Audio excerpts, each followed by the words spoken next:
Betapa bersyukur kita hari ini diberkati dengan sabda Tuhan yang begitu indah. Pesan Injil yang luar biasa dari kata-kata si perwira Romawi yang sebenarnya masuk kalangan kaum kafir karena dia tidak beriman kepada Tuhan. Akan tetapi justru ungkapan imannya kepada Yesus kita senantiasa ulangi menjadi ungkapan kita saat sebelum menyambut komuni kudus dalam perayaan Ekaristi.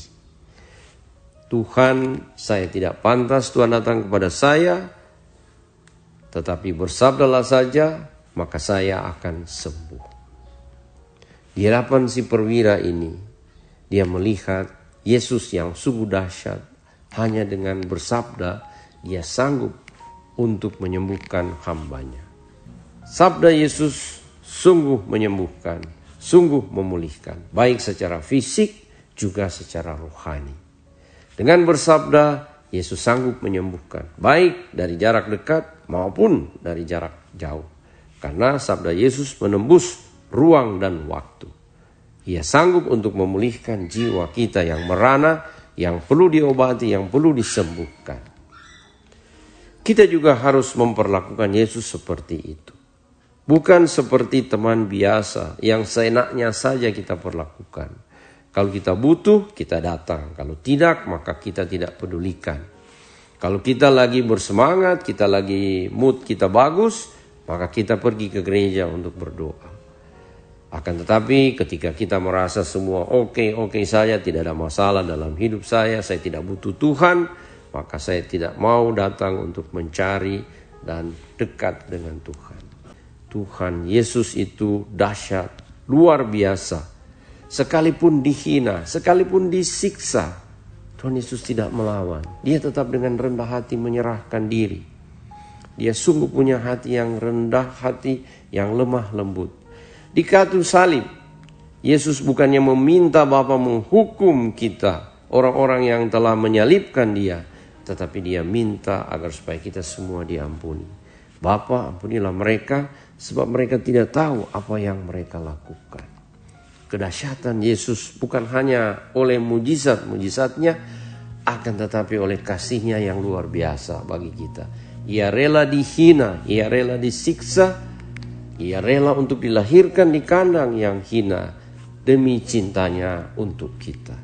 Dan itulah kekuatan sabda Yesus. Janji Yesus bahwa dalam keadaan apapun kita tetap dicintai. Ia tetap berada di samping kita. Bukan hanya saat dimana kita senang, akan tetapi justru di saat kita duka dan membutuhkan pertolongan, membutuhkan sahabat yang mengerti kita apa adanya, maka Tuhan ada di samping kita. Aku ini, tenanglah. Maka dengan demikian kita melihat betapa sabda Yesus yang lembut menggugah hati kita sehingga kita merasa kuat, merasa ditemani, merasa punya Tuhan yang mengerti kita. Dia yang maha tinggi yang mau turun untuk berjalan bersama-sama dengan kita. Kita ingin mengisi masa Advent ini dengan lebih dekat lagi dengan sabda Tuhan. Memberi waktu untuk membaca kitab suci. Memberi waktu untuk selalu berkomunikasi dengan Tuhan. Dan memberi waktu untuk terus berkata, ya Tuhan, saya tidak pantas Tuhan datang kepada saya. Tetapi bersabdalah saja, maka saya akan sembuh. Maka persoalan saya akan teratasi. Dan hidup saya pasti akan Tuhan pulihkan. Semoga kedekatan kita dengan Yesus di masa Advent ini, keyakinan kita yang teguh untuk hidup dari janji-janji Tuhan yang senantiasa menyapa kita setiap hari. Tinggallah dalam aku dan aku tinggal dalam kamu. Bila kamu tinggal dalam aku, mintalah apa saja, maka aku akan memberikannya kepadamu. Inilah janji Tuhan, sabda Tuhan yang menguatkan kita bahwa seluruh hidup kita sepenuhnya adalah kasih karunia Tuhan.